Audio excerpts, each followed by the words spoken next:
I'm feeling comfortable on the track. Last year I was coming to a Supercross track and on the race especially, and I was like not scared, but like I didn't know what to do actually. And I feel like this year I'm way more confident and I feel way better on the bike.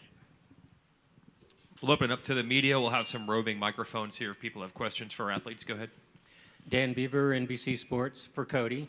Can you reflect a little bit about the season and what it took to get here? Maybe some of your emotions when you broke your collarbone back in Birmingham, I think it was, and now to have rebounded and put such a big spotlight on Club MX for this season. Yeah, it's definitely been a pretty killer season for myself. Obviously, I've kind of always been like that mediocre rider in the past, and I feel like I've kind of taken it to that next level this year with the Club MX team. And yeah, I mean, the past is the past. We've all had injuries, and we all overcome it. So happy to just move forward with everything. And yeah, I just want to continue to try putting in these solid type of rides and be consistent. And yeah, I mean, it's got me this far, so I just want to keep it going. Michael Antonovich, this is for Hayden Deegan. Hayden, if you flash back 6 months ago, we all know the situation that you were in, but if you go all the way through this, all the learning lessons and the things that you've gone through, what would you say is the biggest moment of this year to get you to this point? I mean, there's definitely been a lot of learning moments from this year, just from incidents with racers, incidents with myself, winning. I mean, this year, people had a lot of, championship hope in me, but I've never even won a Supercross till this season. So just to win a Supercross, 2 Supercrosses already this season is a big check off the goal list. So, I mean, we've checked off a lot of things this year, which I'm super happy about. And, yeah, we're continuously going up. Jim Kimball for Tom Viel.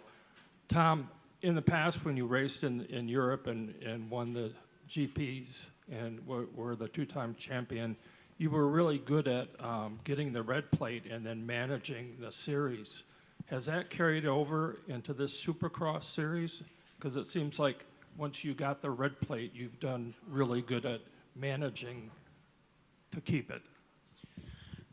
I would say it's really different compared to Europe. Like the series is like almost 20 races during the season. We only have like 9 or 10 for Supercross. So it's really different. You cannot really do a lot of mistake. And I think after my win in Daytona, and especially the win in Birmingham, I was like, okay, I can fight for the championships, and I was feeling way more confident. And after those 2 wins, I was really like trying to fight every weekend for another win. And I've been pretty consistent actually since Daytona, I would say.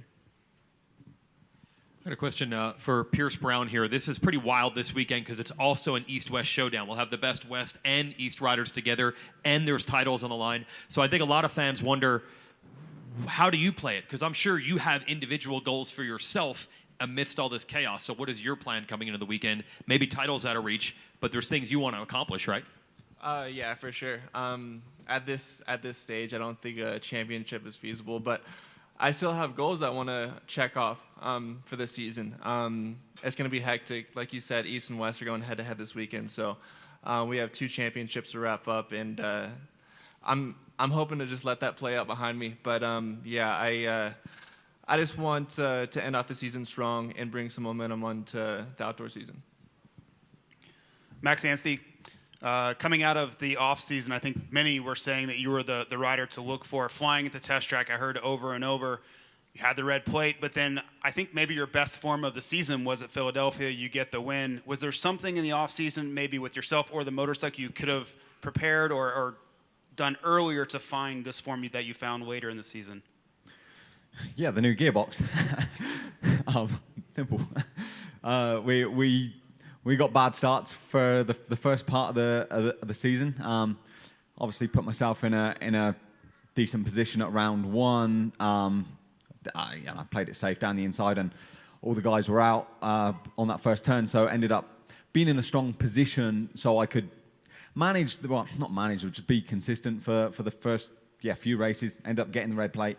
But we knew that starts were so important, especially against such great bikes and teams and riders. So we went to work. The guys came up with a new thing in the gearbox, and it made my starts a bit better. So that was a positive. Of course, it's nice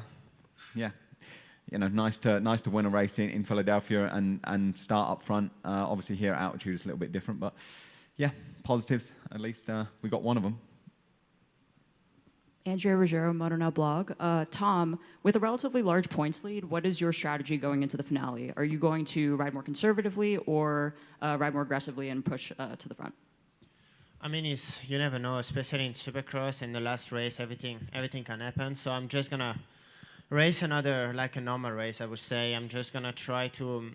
My start was really bad last weekend in Philadelphia, so I've been working on my start, and I really want to have a way better start, and hopefully I can fight in front. That's really my goal, and try to keep the momentum I had in Philadelphia, and of course I want to try to fight for the win this weekend.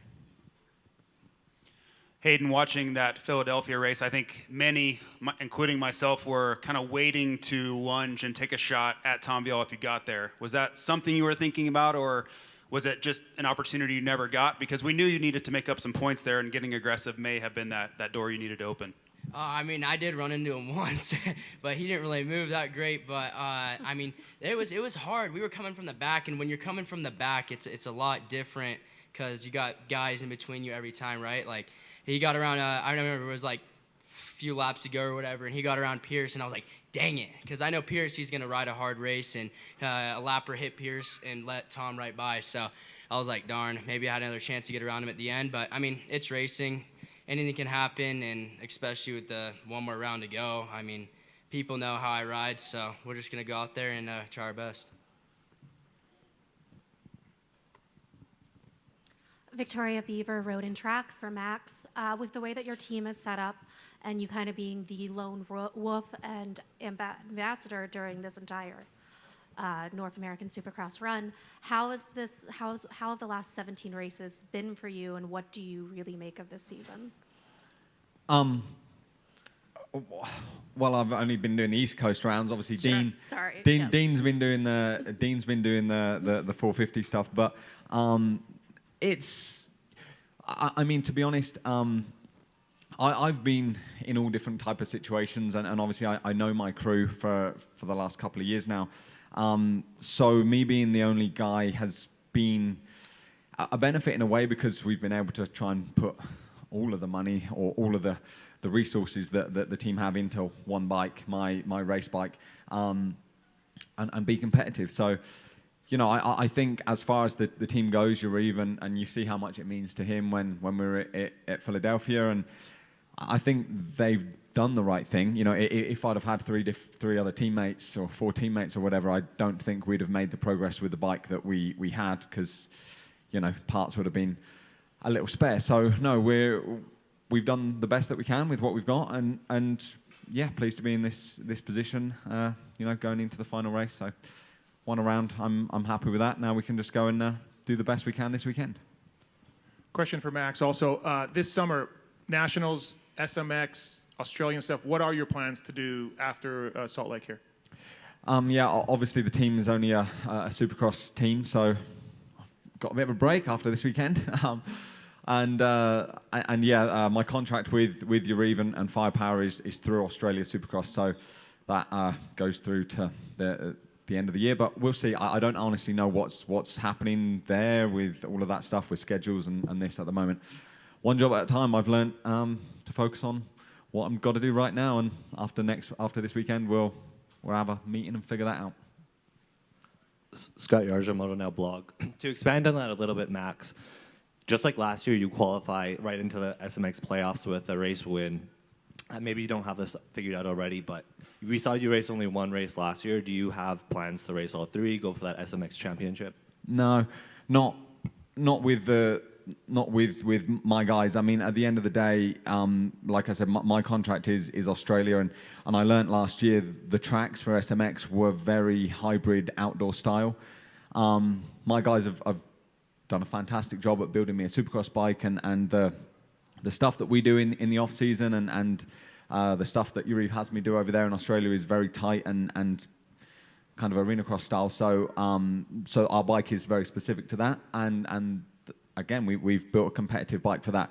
I realized when we went to SMX that, of course, to again compete with the factory bikes on a more of a deep outdoor style track, it requires a whole other setup, a whole other engine package setup, and a load more work that, yeah, requires obviously more money and more things like that. So at the moment, no, focus is on doing what we've got to do right now. And yeah, that's all we can do. Callum Brower with MotoOnline.com. For Cody and Pierce, there's a lot of emphasis talking about the championship fights, but for you guys, you're tied for third in the series. Is there an importance for both of you to get that position? Are you focusing on each other, or is it just about getting your own race done here? For me, third doesn't get me anything more than fourth does. So I'm out there. I'm out there to win. I want to end the season off like a bang, like I said before. So that's my focus. Yeah, if I'm not in the title fight, I could really care less of how I finish. So I just want to take it one race at a time, and we have one race to go. So we'll see how it goes. And for myself, there is no benefit between third and fourth. Obviously, it would be cool. I mean, I've never been in this position before. But yeah, I just go out there, be the best version of me tomorrow night, and yeah, we'll see. Matt Williamson, MXP Mag. By the way, awesome product placement there. So this question's for Cody. So I remember talking to you, it feels like 100 years ago. You weren't racing. You were we were at one of the dealer things for Indianapolis, I believe. What does it feel like being where you're at now? Did you ever feel you'd be like this in the spotlight amongst these awesome riders? Absolutely not. Growing up, I didn't even plan on racing Supercross, and I didn't even ride a Supercross track until I turned 21. So kind of got to a late start. Yeah, I mean, 2019 was the very first time I did the whole Futures thing, and yeah, qualified 40th for MetLife the following weekend. But yeah, we definitely made some pretty big strides. I always knew that I was talented in a way, but to get to this level, I didn't even imagine it, and that's why I'm just stoked to be up here. And yeah, we got this far, so let's see how far we can go. All right, with that, we will thank our 250 East Coast region, and we will, thank you guys very much.